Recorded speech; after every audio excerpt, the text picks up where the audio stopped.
guys, it's Steph here. It's a gorgeous morning, so I thought I'd walk around and kind of show what's in bloom in my garden. So everything is about a year or two old. It's amazing how much you can do, how quickly some plants will grow. I just kind of want to show you different plants in different types of sunlight, some that are a little bit more tough as far as dry soil goes. So I'm just going to walk around, show you all my different stuff. My annuals are starting to put on some growth. My container plants, I've got to fertilize them today. There's a little garden maintenance, but not too bad. Everything is weeded, which is incredible. I did enlist some help. I decided I'm gonna hire some guys to help me about twice a year because my yard is so big. I just can't do it all myself. It's just such a positive lift. I was just sitting there so grateful, so happy. Anyways, so things are looking pretty good. Things are still small, but anyways, I am still loving gardening season. I'm not burned out yet. I am dealing with a little bit of tennis elbow, but other than that, things are going good. I do want to buy a lot of anchor plants, but those are like $300. I'm done buying small ones, so I'm going to save some money to add those throughout my yard. Anyways, let's walk around and see what's going on. So if you've been following along a lot of my videos, I've been dividing like crazy. So a few divisions have struggled a bit, and I'll tell you why. And I also want to show you a few tips when you're transplanting during summer, just to help your plants recover a little bit more quickly and do a little bit better, especially in the heat. Aren't things looking pretty awesome? So right here is my Matrona sedum. I divided a bunch. One of them didn't make it, so I've got to put another one right there. But I've got a nice clump of those. This area is my challenging area. It's right along the road. We get a lot of snow, salt from the snow scrapers. So this area is rocky. It's a little bit more dry. So I put some plants in here that are super tough. So I've got my sedum, which doesn't need a lot of water. It can handle any soil. It likes the rocky soil. I mean, it's great for crevice planting, putting along rocks. So look how cute these are. These are gonna start to bud here in a little bit, but I love sedum for its texture, and it gives you that bloom late in the summer all the way till fall when everything is starting to look a little bit worn out and faded a little bit, but these are just really incredible plants. So, and then I've got some of this cute silver foliage. This is the silver horehound. I think that's what it's called. But this is kind of like a lamb's ear, but it's a little bit more dainty, and it gets these cute little flowers. That's about it. That's it. But it's more for its foliage, and so I just really like the contrast between this sedum and this silver horehound. But it's definitely another drought-tolerant tough plant. So I'm putting all of the toughest ones along this edge because this is a really challenging area. And then look at these grasses. This is a proven winners. Darn it, I'm kind of forgetting what it is. I've got to look it up real quick. Okay, I remember now. I just planted these this year and they're putting on a nice amount of growth. So I've got 3 of them right there, but this is the lemon squeeze. It's a pennisedum. It's a proven runners. This is gonna get about 3 to 4 feet tall and wide. So it's gonna feel nice. I love it with all of these different plants. And I've got some liatris that I divided and put in this corner. It's just starting to bloom. I love the foliage on this one. And I've got a smoke bush that I'm actually gonna take out, and I'm gonna be putting my Joe Pye weed right here. I'll show you why it's down there after it's done blooming, so I'm not gonna do it in fall. That's one of my bushes that's doing the absolute best. And then I've got my white allium right here. So they are so funny. I don't know what's going on here. Will you guys let me know? Because look at these. Aren't those wacky? So some of them look like this and some of them look like that. I think maybe it's a bee issue. Maybe this one's been pollinated better. Not exactly sure, but they're still interesting on its own. But these are tall. These are gonna look a lot better when the grass gets bigger and is covering the bases. But for now, it's pretty fun. This is a later blooming allium. I just love alliums. They're just so fun to plant and so tough and hardy, and nothing bothers them over here. And I've got my butterfly bush. This is a white butterfly bush, so it's gonna be about 4 to 5 feet tall and wide. So this area, just telling you, all these plants are so tough right here. It does get the afternoon sun for about 3 to 4 hours. This area gets even more. I do have a Kwanzaa cherry right here, my neighbors, that I get to enjoy. So it does shade it quite often, but all of these are really sun loving. This actually gets more sunlight. So it gets at least 6 hours, and with that intense afternoon heat, it's getting plenty of sunlight. It does get some dappled sunlight right there. So this is where I'm gonna put an anchor plant. I wanna put a Bruns Weeping Serbian Spruce. It gets at about 8 feet tall, 2 feet wide. It's a gorgeous tree, and it's more on the blue side. And so I'm waiting to purchase one of those. And then here are my sedum. So I just wanted to show you this awesome transition. Another tough plant. So everything in here, I'm telling you, if you put it in the ground, you're gonna have success. It's gonna grow, and you're gonna be really proud of yourself. So we've got that Nice golden drift right there. So in my large yard, this is a really long flower bed. So I'm doing large masses. So it's just a little bit more calming and peaceful. So it doesn't look like a hodgepodge. That's my biggest goal. But this is an evergreen. It's got its cute, I didn't know it did this, but it's got its cute little yellow flowers poking up. Isn't that so cute? And I can divide these like crazy. So I did find this new plant that I've got to put in the ground. Wanted a little bit of variegation right here, some texture contrast. This is going to get about 6 to 10 inches taller than this sedum. Little angel seguasorba, is that how you say it? This will benefit from a little part shade, but look at those cute little flowers. They're just so unique and interesting. And I needed just something small to fill in right here. So I've got 3 of them. They're gonna go right there. And I feel like they tie in with that silver ground cover right there. This is my snowball viburnum. It grows super fast. This is my rudbeckia that's starting to go nuts. It's gonna be popping like crazy here in a little bit. See, look at that beautiful flower. This is one of my favorites. One of my toughest plants, just blooms forever. I do have a clematis over here that I've got to dig up, and I'm gonna let it climb behind this juniper because it's not gonna fill up that entire area. And let it kind of climb over that fence. And I've got some more grass right here. Can't quite remember the name of this one, but it's another variegated grass. I kind of like the golden colors. Grasses are awesome. Love the heat. Super drought tolerant. They do provide some winter interest. And then I've got my Miss Molly butterfly bush right here. So everything is just so late this year. Another drought tolerant, sun loving plant. Pairs so beautifully with this rudbeckia. It'll get about 4 to 5 feet tall and wide. So I'll fill in that area nicely. So this is where I'm actually gonna be moving my plant right here. This is the Joe Pye weed. Love this bush. Look at it. It's gonna just explode here in a minute. It's got such beautiful foliage. So tough. It grows so fast. Planted this last year. It was tiny, but look at it this year. I just absolutely love Joe Pye weed with grasses and sedum and butterfly bushes and liatris. I think they're just such great complements.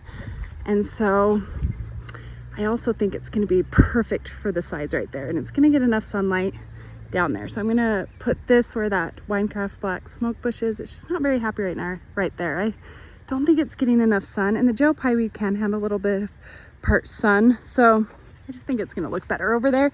And then also I have this smoke bush that gets a lot of sun. It's taking forever to establish. It's not growing very fast the first year. It will really take off, I think, next year. So it doesn't look very good, but this is the royal purple smoke bush. So it gets those cute plumes. It's got some darker foliage, and this is going to get big. So I want to let this grow in and take up this whole area in the back. And then I'm gonna move, these grasses need a little bit more space. They're gonna get bigger than what I've given them. And so I just don't need this many plants in the back. I just think it's too much going on. So I'm gonna move this grass to right there, give them a little bit more space, and then just find a new spot for that Winecraft black smoke bush. And then this can spread out a little bit bigger and take up more space. China geranium, it's been blooming forever. So that's going to be gorgeous with this salvia. This is a full sun bed, a little bit more drought tolerant. Everything in here, besides that hydrangea, which is going to need a little bit more water than the rest, which is going to be totally fine because my neighbors water their grass right there for like 2 hours and it hits all these plants in the back. And so it's going to get all that supplemental water. So it's looking pretty good right here. So you've got your drift of salvia, bunch of roses. I wish they were in bloom right now. They're so gorgeous. So there's a lot of filling in to do in this flower bed. Doesn't look like much yet. So you see this magnolia? I love this tree, but a lot of the times the blooms get a little bit burned in spring if we have a late frost. And I just need some evergreen right here. I'm gonna put a beautiful evergreen tree of some sort. So this is actually gonna go bye-bye, which is really kind of sad, but not that sad because after some blooming, I just don't care for it that much. So tell me an evergreen. I'm thinking a Hinoki cypress. That's gonna be so gorgeous. It will get enough sun. It likes to stay moist, and I'm gonna add some compost every year. So this area gets part shade about 2. So I think that will be perfect for it. And it's just such a beautiful tree. Oh, I wanted to show you my bare root ferns. They're starting to come up. It took a while, only like 4 months for them to finally break that dormancy and put on some growth. In this area, I am going to be planting a nice hedge in the back right here to cover this chain link fence. I was a little bit hesitant because I love my neighbor, we're great gardening friends. I didn't want her to feel like I was trying to cut her off. But at the same time, it's gonna be awesome to have all of this evergreen interest. Yews are great for hedging. They like a little bit of shade in my climate. They will take the sun. This is the Hicksii yew, which is a great hedging yew. You can trim these kind of like your boxwoods. They trim up really nicely, and they're just really tough, hardy plants. You also have your Taxus fastigiata yew, which gets narrow and tall. So I think I might plant the second one of these, but I can keep them really narrow. I'm just gonna plant them at the edge of the cement pad, and I'm gonna plant it all the way from this edge all the way over here. So I'm really excited about it. It's gonna be a nice green backdrop, have all that evergreen interest in winter time, all the way to the end right here where that wood fence meets the chain link fence. It's gonna get about, I can let it get as tall as I want. They'll get up to, 20 feet tall if I let them, but since they prune so well, I can have great control. So I'll probably let them get about 8 feet tall, and then it will be beautiful because I can see the tops of her trees, but I won't be able to see their cars. The house will be blocked out a little bit, and we'll still be able to communicate and have fun on the other end.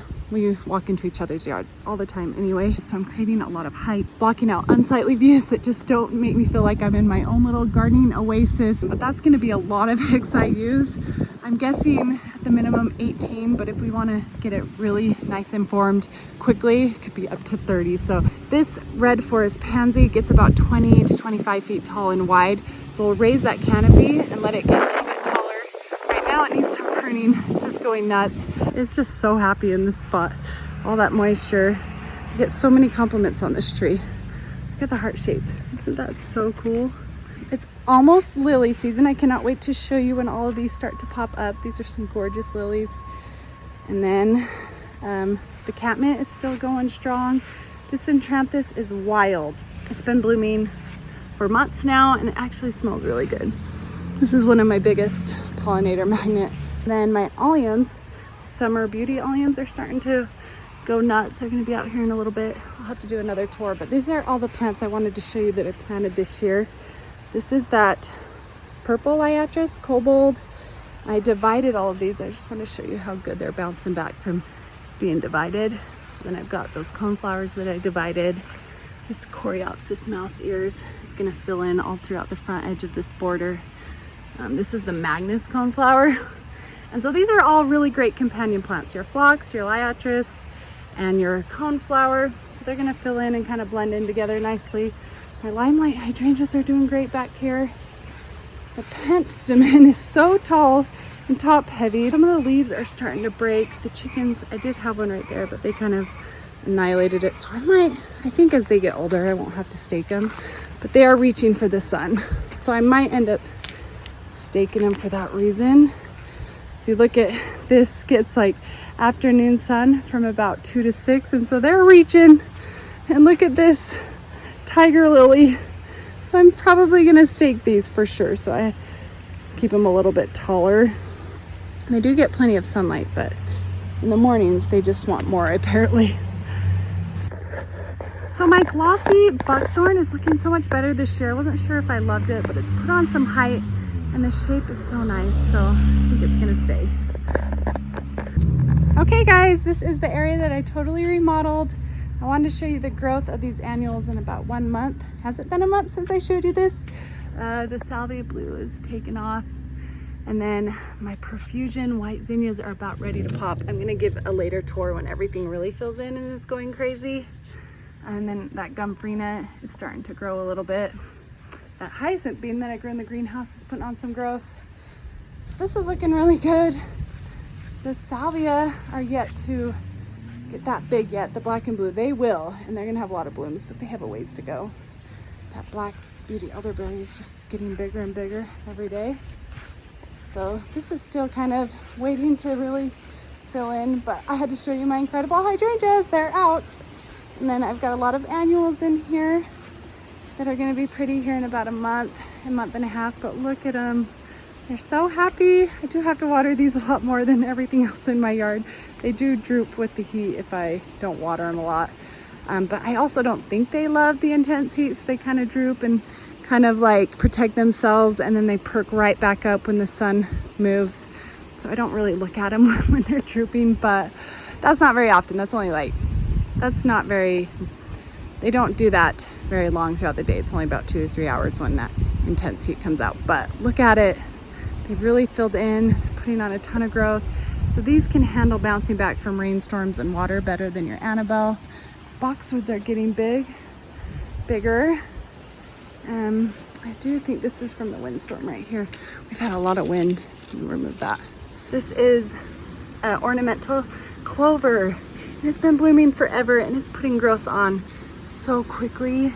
So I'm gonna pair these with my peonies. I think they're great companion plants. They take the sun and shade, pretty versatile plant. I got rid of my creeping Jenny. I did leave just a little bit right there. It's not too invasive in my climate. It doesn't grow really fast, so it's quite easy to keep in control, and it's getting cute little yellow flowers. But those are my 2 ground covers on the rocks right now. Here's some more of my container pots. This is gonna get a cool flower, but every time I plant these, this always manages to make its way in here. Okay, we're back in the garden area now. Look at this dill. It's going crazy. Everything's looking so lush and full. But I had to show you my Lisianthus is coming out. Look at how tall some of these plants are, but look how beautiful these blooms are. Honestly, it's been so long since I started them. It's kind of anticlimactic. It's almost like at this point I'm sick of taking care of them and growing them. No, they're still really pretty. These will cut for about 2 weeks in a vase. I don't know if they smell. I'm gonna smell them. They don't smell like anything, but look how cool these flowers are. And then look at this one. That one's got a unique, cool color. And so they're just gonna go crazy here in a little bit. Hard, but honestly, I just didn't find them that hard. They were one of the easiest ones to grow. They just take a little longer. That one wants to slant. I should have staked these a little bit. They're doing really good. The chickens love them as well. Oh, I've got to let the chickens out. I just had to show you an update on these snapdragons. It took about how long for these to finally come out? It's July and they're just barely starting to bloom. So a month and a half later than they normally bloom. This hollyhock will just bloom and bloom all the way until fall. It likes a little bit of shade right here and they don't get as tall. And these just all kind of wintered over from last year from seed. I'll let the chickens out real quick. There's so many of them. I just want to show you how crazy they go when I open this coop. Especially the meat chickens. All right, guys, go have fun. Go eat some grasshoppers for me. They do work on the grasshoppers. So I'm grateful for that. Look at the meat chicken. Oh, we just ran into the corner. Gosh. Look, my dahlias are doing better. I had to move them from the cutting garden, so they're bouncing back and are reestablished. They're just really easy to transplant. They look kind of rough at first, but they're tough plants and they recover, getting new growth on them. So here in a month and a half, this will be like it never happened. Look at my feverfew, another easy one to grow. It's out and love and life back here. I just sprinkled some seeds and they're awesome. So cute. I don't know if they get cuter than that, do they? It's one of the cutest flowers. I just had to show you this before I finish. I think I'm pretty much done with this little tour, but look at this wet, boggy area. So I have a spring right here and it is really wet. So we watered a little bit. If I want to water other stuff, this area just gets more and more wet. So I put in this cardinal blue lobelia. They can handle bogged areas. They love the moisture. So I think they're going to be super happy here, and I'm excited to see how much they take off with so much moisture. They'll get pretty tall, I think, and this area is a part shade area, so round 2 it's shady. I think it's gonna be perfect. Just love that this creeping Jenny transplanted so well. The coleus is finally taking off. It just seems like it takes forever to get established, but once it does, it grows really fast. Okay, I thought I was done, but I had to show you. I'm getting another amaryllis bloom right here. It's one of my white ones. I know this is common to have sporadic spikes come up every now and then, but it's the only one. Wasn't expecting to get one in mid-July. These need a lot of water, but here in a month and a half, I'm actually going to be putting them into dormancy, and so I can get blooms during Christmas time. But this is always a fun surprise.